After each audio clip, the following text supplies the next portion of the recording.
कानी बहू। किशोरी लाल जी के बेटे राघव की शादी की बात जगह जगह चल रही थी, लेकिन किशोरी लाल जी को कोई लड़की पसंद ही नहीं आती थी। और उसकी एक ही वजह थी, किशोरी लाल जी का लालची होना। उनको लड़की वालों से मोटा दहेज चाहिए था और इसी चक्कर में एक दिन वो एक बहुत पैसे वाले के घर अपने बेटे का रिश्ता लेकर पहुंचे। उस आदमी का नाम था ओम प्रकाश। देखिए किशोरी लाल जी, मेरी एक ही बेटी है और मेरी सारी संपत्ति जायदाद सब कुछ मेरी बेटी नैना का ही है। पापा, नाम से लगता है बहुत खूबसूरत होगी। कितना अच्छा नाम है ना, नैना। ओ, वैसे बात तो सही है आपकी। अब इतना पैसा है, जमीन जायदाद है, इकलौती बेटी, आप भी क्या करेंगे? सब कुछ उसे ही देंगे ना। बिल्कुल ठीक पहचाना आपने। बस बेटी की शादी और सारी जायदाद उसके नाम। पापा, बिना देखे हाँ कर दीजिए ना। इतना अच्छा रिश्ता फिर कहाँ मिलेगा? माला माल हो जाएंगे हम। मैं अपनी बेटी को बुलाता हूँ। अरे नहीं नहीं नहीं नहीं, आपकी बेटी का नाम नैना है, सुनकर ही लगता है बहुत सुंदर होगी। रहने दीजिए अंकल, मैं तो आपकी बेटी के नाम से ही इतना खुश हो गया हूँ कि उसे बिना देखे शादी करने को तैयार हूँ। अब तो मैं उसका चेहरा सीधे शादी के बाद ही देखूंगा। और इस तरह राघव नैना का चेहरा नहीं देखता और उससे शादी कर लेता है। शादी के बाद अपनी सुहाग रात पर जब राघव नैना का घूंघट उठाकर देखता है तो नैना की आंखें बंद थी। कितनी खूबसूरत हो तुम नैना, जरा अपनी आंखें खोलकर मेरी तरफ देखो तो सही। नहीं, मुझे शर्म आती है। अरे, मैंने तुम्हें शादी से पहले भी नहीं देखा, और अब अगर तुम आंखें खोलकर मुझे देखोगी भी नहीं तो मुझे अच्छा कैसे लगेगा? इससे पहले कि नैना अपनी आंखें खोलकर राघव की तरफ देखती, अचानक से लाइट चली गई और राघव नैना को पूरी तरह से देख भी नहीं पाया। अगली सुबह नैना राघव के लिए नाश्ता बनाकर लेकर आई। अरे ये क्या, आधा पराठा सीका हुआ है और आधा बिल्कुल कच्चा। ये तुमने क्या किया नैना?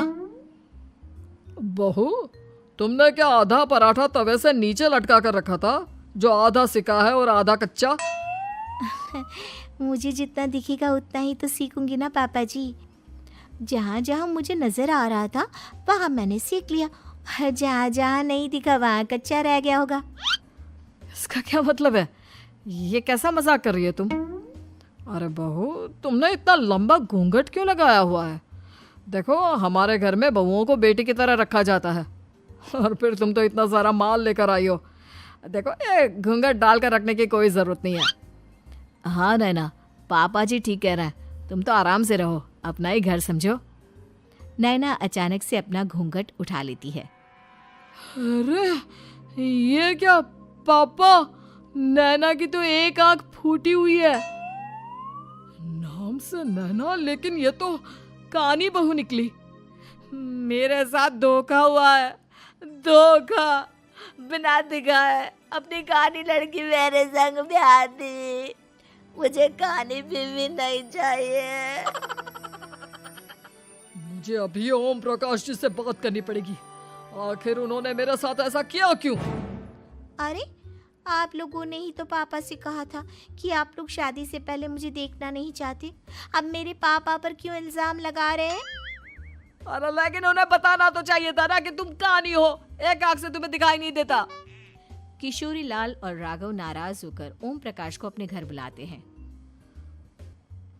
पापा जी, ये आपने क्या किया? शादी से पहले बताया क्यों नहीं कि नैना की आंखों में परेशानी है? अरे, आप ही ने तो लड़की देखने से मना कर दिया था। अरे लेकिन आप बता तो सकते थे। आपको तो हमारी बेटी की प्रॉपर्टी चाहिए थी, वो भी पूरी की पूरी।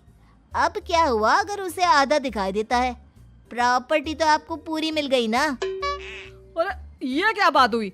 मेरी शादी प्रॉपर्टी से नहीं, आपकी बेटी से हुई है। अब ये तो पहले सोचना चाहिए था, तब तो मेरी प्रॉपर्टी देखकर तुम्हारी जुबान लप लपा रही थी। लेकिन मैं कानी लड़की को अपनी बीवी बनाकर नहीं रख सकता। पापा, कुछ करिए ना आप। हाँ, करता हूँ। देखिए ओम प्रकाश जी, आप हमारे साथ ऐसा नहीं कर सकते। और तुम देखो, अगर तुमने मेरी बेटी से शादी तोड़ी ना, तो जो भी प्रॉपर्टी मैंने तुम्हें दी है वो तो पूरी की पूरी वापस ले ही लूँगा, और आधी प्रॉपर्टी तुम्हारी भी लूँगा। अरे मेरी आधी प्रॉपर्टी भला क्यों लेंगे आप? इसलिए क्योंकि मेरी बेटी को आधा नज़र आता है और उसकी नज़र अभी तक तुम्हारी आधी जायदाद पर ही पड़ी है। अब तुम उसे घर से निकालोगे तो कुछ तो लेकर जाएगी ना। और अगर हम आपकी बेटी को अपने घर की बहू बना कर रखे तो?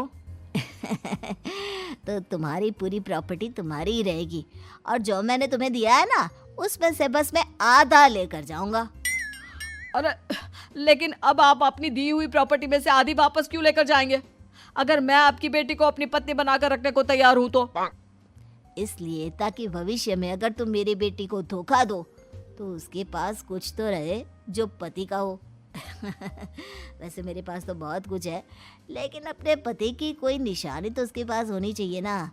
अब अगर तुमने मेरी बेटी को कानी कहा तो तुम्हें प्रॉपर्टी भी कानी ही मिलेगी, पूरी नहीं। जमाए राजा। किशोरी लाल और राघव समझ चुके थे कि वो बुरी तरह फंस चुके हैं और अब उनके पास वहां से निकलने का कोई चारा नहीं है।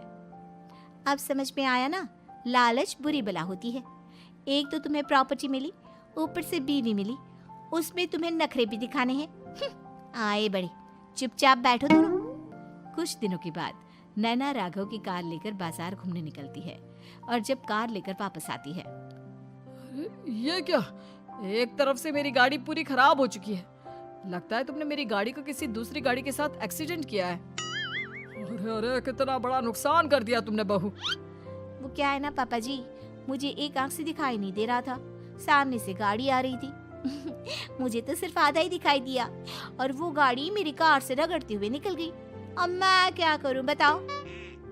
आप इसे ठीक कराने के पैसे कौन देगा? तुम्हारे पापा?